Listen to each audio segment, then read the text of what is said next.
I'm going to be talking today about OT security monitoring, industrial security monitoring. Security monitoring generally is a mature discipline on enterprise networks.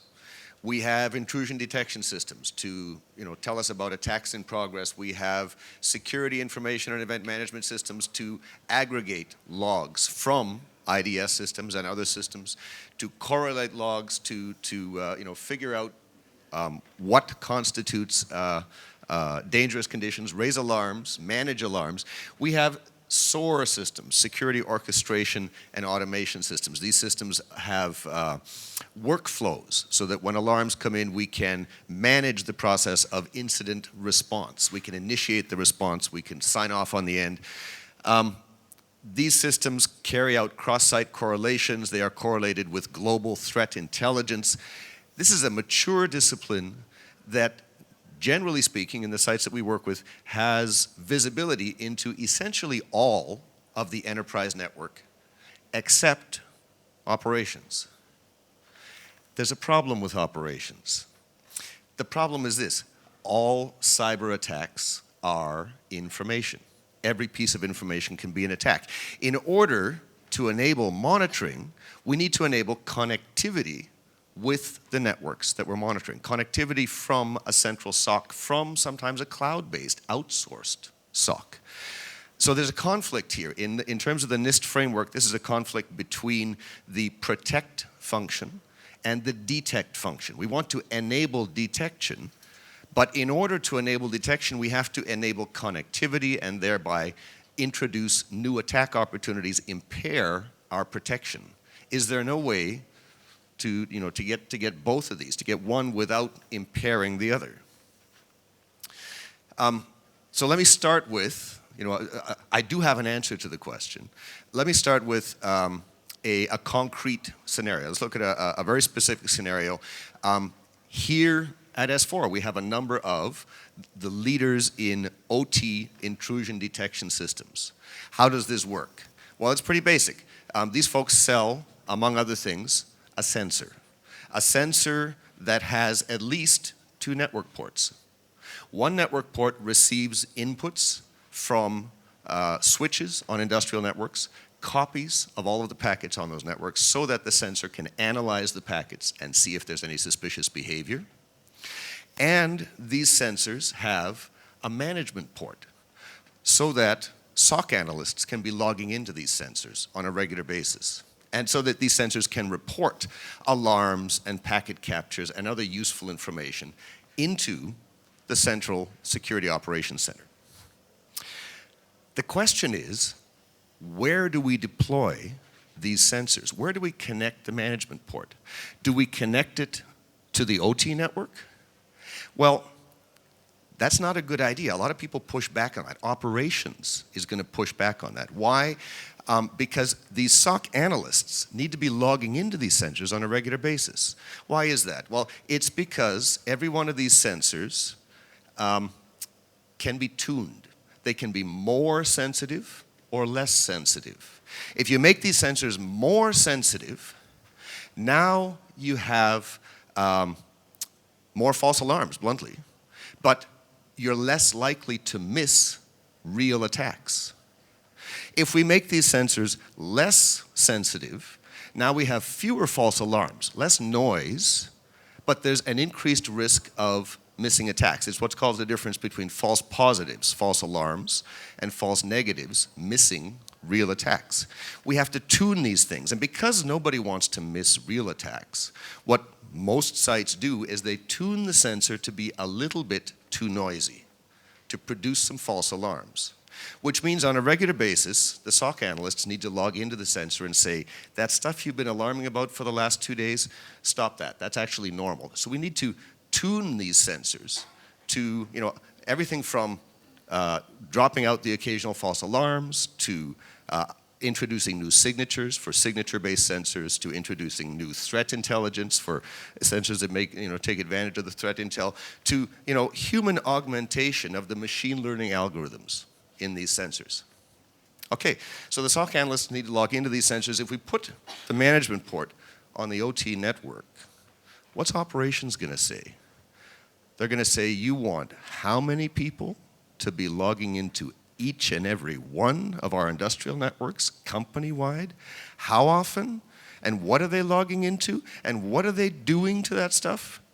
You're going to get resistance. There's tens of users, tens of analysts that need to be given access to all of our industrial networks. You get resistance. We need to overcome the resistance. We need to find a way forward that is going to give us our cake and let us eat it too. How do we do this? People have been coming to Waterfall asking us how to solve this problem.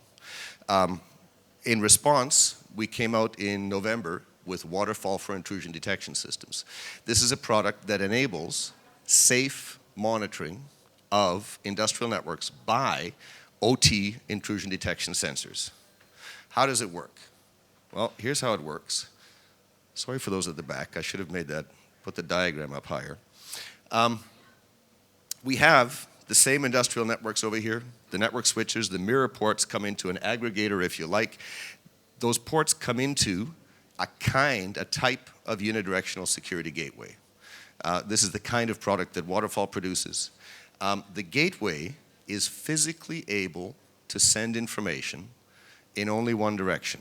It's physically able to move information from the industrial network to the enterprise network to the intrusion detection sensor on the enterprise network. If we deploy the sensor, I mean, this is the right architecture, deploy the sensor on the enterprise network, and so that the SOC analysts can log into it easily, can have straightforward access to the admin port here. Now what we have is a situation where we can safely monitor the industrial network. I mean, let me go back to this for a second. I talked about the difficulty of putting the admin port on the industrial network. There's an equal difficulty with deploying the sensor on the enterprise network. If we deploy the management port on the enterprise network where the SOC analysts can get to it easily, we have a different problem. Now we have the IDS sensor as a dual-homed host. It has a network port on the enterprise network. It has a network port connected to the OT networks in parallel with all of our firewalls. This is not designed as a firewall. Well, you might ask, these are mirror ports we're connected to. These are not real switches. There's no risk here in connecting the sensor to these mirror ports. Anyone who says that is mistaken. If you look at the documentation for these network switches here, the documentation is notoriously inaccurate. It does not talk about whether a sensor connected to a mirror port can send anything back. Half of the switches out there that I researched don't have the documentation. They don't tell you what happens. Of the rest of them, pretty much all of them are able to receive information. Some of them say nothing can get back, and then 2 paragraphs later say, oh, but stuff can get back. Others say we have software security that you can enable or disable about stuff getting back. Why would these switches allow anything to get back? It's because a lot of these sensors are not just intrusion detection systems, they're also intrusion prevention systems. And if they detect something, they can be configured to automatically send stuff into the network to interrupt the attack in progress. Stuff like a TCP reject packet, which would interrupt a TCP connection that has an attack in progress.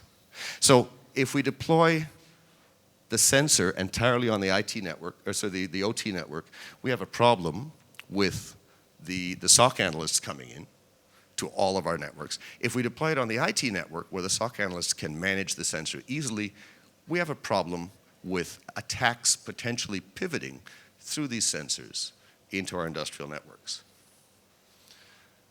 So again, if we deploy unidirectional hardware here, we can send the network information from the industrial networks out to the enterprise with no risk of anything getting back. How does that work? The hardware has a fiber optic transmitter on one side, a fiber optic receiver on the other, a short piece of fiber, not illustrated here. You can send from the mirror port out to the world. It's not physically possible to send anything back. This receiving circuit board has no fiber optic laser on it. The sending circuit board has no photocell. This is a pure transmitter, this is a pure receiver. The transmitter cannot even tell if the receiver has power. Absolutely nothing gets back. No information gets back, no attacks get back. All cyber attacks are information. Block the information, we block the attacks. But you might ask, anyone here who's familiar with the unidirectional gateway technology already would say that doesn't sound like a new product. In what sense is this new? What's new here is that we've seen people deploying this technology for some time, really in about the last 2 years. In about the last 2 years, this concept of bringing industrial networks into the enterprise sphere has really taken off. What customers were asking us for, though, and I'll show you in a minute, the standard unidirectional gateway has a host on the inside and a host on the outside. But in this application, the host on the inside really doesn't add any value. And so we modified the product so that the mirror ports could be connected directly to the hardware, which is connected directly to the hardware, which is coming out into the intrusion detection sensor on the IT network, where it's easy to manage. And there is a host on the outside. It's optional. It'll do statistics. It'll do aggregation. It'll do reporting for you. But what it means is no new host on the industrial network. For some industrial networks, nobody really cares. For some of them, every new host costs a lot of money. If we're talking a regulated environment, or if we're talking an environment with strict engineering change control, every host needs to be managed, and managed fairly aggressively. And so dropping the host from the inside is something that customers asked for. So, we've done it. And, this is a product that is customized to the needs of this new class of OT intrusion detection sensor. More generally, now we talked about intrusion detection systems as one part of a security monitoring whole. More generally, unidirectional gateway technology can solve bigger problems. So for example, let's say that our SEM wants to correlate what's happening in the physical process with what's happening cyber-wise. If these values, the temperature values go very high at the same time as, suspicious activity over here, you can correlate this. You can say something very bad is going on. To do that, you need visibility into the OT systems. And so the classic unidirectional gateway, this is a term that NIST defines in their 882 standard. A unidirectional gateway is one-way hardware with software. What's the software do? NIST says the software replicates servers. So if we have a Historian server on the inside or an Oracle server on the inside that is the focus of IT-OT integration, that has all of the data in it that we want to share with the SOC and with the enterprise, the software in a unidirectional gateway logs into that data source, extracts the latest data, converts it into the weird one-way protocol that has to go through the hardware, and on the other side, logs into an identical server. If it's Pi on the inside, it's Pi on the outside. If it's Oracle on the inside, it's Oracle on the outside. Log into an identical server, update the information in the server, and now anybody on the outside, like the SOC, like the SEM, like anybody who wants the data, asks the replica server for the data and gets the same answer as the live server would have given without ever sending anything back in. And it's not just Oracle and Pi we can do this for. Connectors are around, in our inventory, in other inventories, connectors are around for lots of different systems. In particular, we can replicate syslog, we can replicate SNMP traps, we can replicate the kinds of information that are indicative of security on the OT network. And the case to make for operations, for deploying this technology, is no change in your protective posture. Okay, there's no new information coming in here, not even a query. All the queries happen out here. And we're monitoring security. Security is important. There's no safety without security. There's no reliability without security.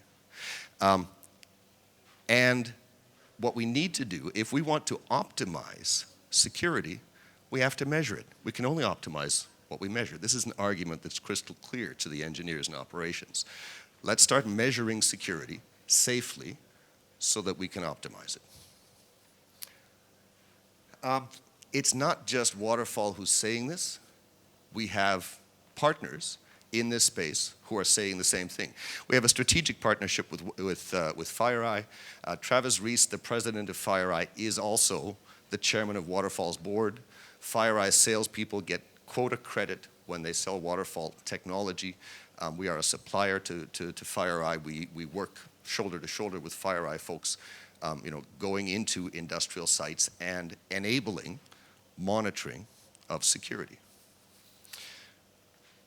We have other partners, leaders in the OT intrusion detection space, the OT SEM space. A lot of these vendors are here. You saw them yesterday at the Cabana. They're all saying the same thing. If you have a site where operations is saying, I don't know about this trade-off between protection and detection. If you're getting any kind of pushback from operations, bring in Waterfall. The pushback disappears. We have a solution that lets us detect without any change to the protective posture. And I forgot to mention, if we look back here at these solutions, what we're seeing is a unidirectional gateway positioned between two networks in the place where we would normally see an IT/OT firewall. We are also partnered with firewall vendors. We're not saying replace every firewall in your architecture with a unidirectional gateway. That makes no sense.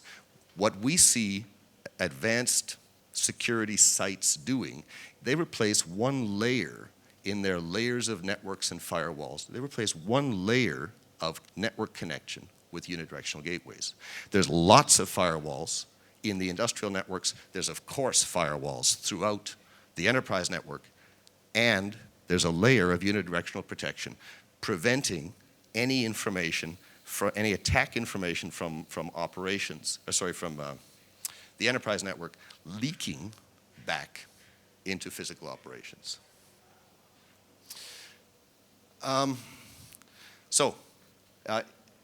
If you're interested in more information on this, we have a white paper out called the Gold Standard for OT security monitoring that talks about this approach, this unidirectional approach to OT security monitoring. It's available on the Waterfall website, waterfall-security.com/gold-standard. And it basically says what I've just told you, which is put a layer of unidirectional protection in there, and we can safely monitor industrial networks, industrial systems, industrial switches. No information gets back. No attacks get back. I'm going to come back to that slide in a moment. Other resources, if you're interested in the industrial security space, Waterfall sponsors the Industrial Security Podcast. I am one of the co-hosts. Waterfall sponsors the podcast, but the podcast is not about Waterfall. It's about industrial security. If you're not a podcast person, try it out. I was not a podcast person until I started hosting this, and have discovered that if I have a dead hour somewhere when I'm, exercising or driving or something, put the podcast on and we can learn something, while we do this. If you are already a podcaster, go to your favorite podcast app and search for industrial security. We have a different guest every week talking about what's important to them and, hopefully providing some value to the community in terms of showing us what's possible, giving us some, telling us what worked, telling us what didn't. This is all useful information. If you're interested in what sort of the high end of the security community is doing, this is what I document in my latest book. We were giving copies away yesterday at the Cabana. Waterfall continues making free copies available. Catch me at the back. I can get a copy out to you. This is not a book about Waterfall. Again, this is a book that Waterfall is sponsoring, Waterfall is giving away, but what I do in the book is I document the practices of the world's most secure industrial sites. I don't try to be prescriptive. I don't try and say, hey, you guys should all do this. I say, you want to know what the world's most secure sites do? Well, first they do this, and then they do that. For example, the world's most secure industrial sites do not try to protect the information, the confidentiality, the integrity, they don't try to protect information. The world's most secure sites, they see the world a different way, they ask different questions, they get different answers. They don't protect the information. They seek to protect continuous, correct, efficient, physical operations from information. More specifically, from attacks that may be embedded in information, because all cyber attacks are information. That's the definition of cyber. So they see the world a different way. I document what they do. If you find value in any of what they are doing, it's here to pick and choose and decide what makes sense for your sites. And one of the use cases that we document here is that the world's most secure sites are doing this unidirectional protection of intrusion detection sensors and other kinds of monitoring connections from the cloud, from the internet, all the way into the most important, the deepest and most thoroughly protected networks in our industrial enterprises. A word about Waterfall, if you'll indulge me. We are the OT security company. Our focus is protecting, as I said, continuous, correct, efficient operations. The argument that resonates with operations teams is, look, safety is number one. At every industrial site, safety is number one. There is no safety without security. Let's talk about security.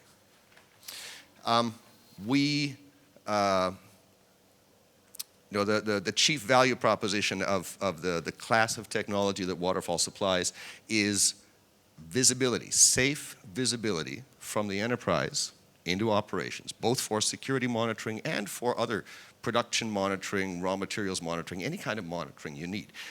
Visibility into operations with disciplined control. Now, I've been talking about one way out, nothing back. There's always something that goes back. And the question is, how do you do that? Well, we have a whole family of technologies that are specific to every need for information to get back. To a man with a hammer, bang, all the world is a nail. To a man with an IT/OT firewall, every question has the answer, bang, open another TCP port. We need antivirus to go in, bang, that's an open port. We need remote access, bang, bang, that's two ports. That's one for the VPN and one for remote desktop. We need OPCDA to go in, oh shoot, bang, bang, bang, that's 1,000 open TCP ports. The Waterfall philosophy, we have, as I said, a family of products that look at what communication is essential into the environment and produce the most specific, most secure solution for that specific need, instead of bang, open another port. This is my last slide. I just wanted to observe that if we look at the industry, if we pick an industry, power generation, refining, natural gas distribution, whatever you want, and you look at the strength of the security posture at these industrial sites, and you count how many sites are at each level, you're going to get some kind of curve. In a random distribution, it's likely to be a bell curve. It's going to be some kind of curve. The thing is that the threat environment continues to get nastier. You hear about new attacks. The attack tools keep getting more capable. And in response, all of us are increasing the strength of our security posture, which means steadily over time, the entire curve of security posture strength is shifting to the right, is shifting in the direction of the world's most secure industrial sites. These are the sites Waterfall already serves. These are the sites that I document, whose perspective and practices I document in the Black Book. I suggest that what these sites do lies in all of our future. I encourage all of us to learn about what these sites do, including this OT monitoring stuff. Learn about it and start to adopt the practices that make sense for each of us today. This is what I had for you. I have 5-ish minutes for questions or argument. I'm grateful that none of you have tomatoes, especially not canned tomatoes. Yes, sir. So the question is, if we have a unidirectional gateway connecting a very important industrial network to our enterprise network, and there is a compelling business need for that information to flow continuously, without exception. So for example, a regulator needs, every 10 minutes reports of emissions out of our site. And if we fail, there are fines. If that's the case, yes, you need something. We call it high availability. Other people call it redundancy. But yes, if you take a Waterfall product, you take 2 of the products and you configure them in a high availability mechanism. There's a lot of cross-connect wiring because all of the data needs to be sent all of the time through both sets of hardware, because the sender has no idea if one of the receivers has failed. So we do that. We have the cross connects. That's why there's so many network connectors on these devices. And all of it goes out all the time. The receiving side gets 2 copies of everything, sorts out the duplicates, and makes it all happen. So yes, HA is a standard feature on all of our connectors. So the question is, in the mirror port aggregation scenario, we can have a lot of bandwidth coming through. So let me go back to that diagram. Here we go. So let's say we have a modern switch, 24 ports, each of them is a gigabit per second. What's the worst case throughput? Well, each port can have a gigabit in and a gigabit out. That's 2 gigs. But if the switch is self-contained, then whatever goes in has to come out somewhere else. So really the backplane is looking at 24 times 2 divided by 2. We're talking about 12 gigabits per second worst case throughput on the backplane. The mirror ports tend to be 1 gigabit. And so the question is, the first question is, are we going to lose stuff coming out the mirror ports? Forget the aggregators and this stuff yet. And the answer is yes, you do lose stuff. Now, not very often, because most of these switches are running nowhere near their theoretical throughput. But all of these sensors assume they're going to lose stuff from time to time. It's a probabilistic thing they're doing.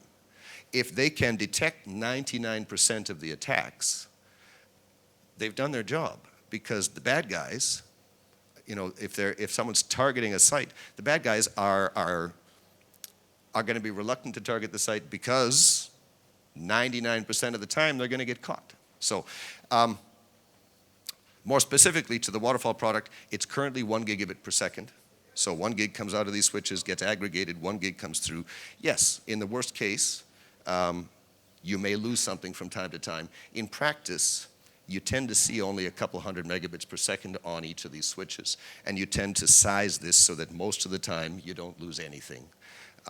So yes, this is a sizing issue that's dealt with routinely.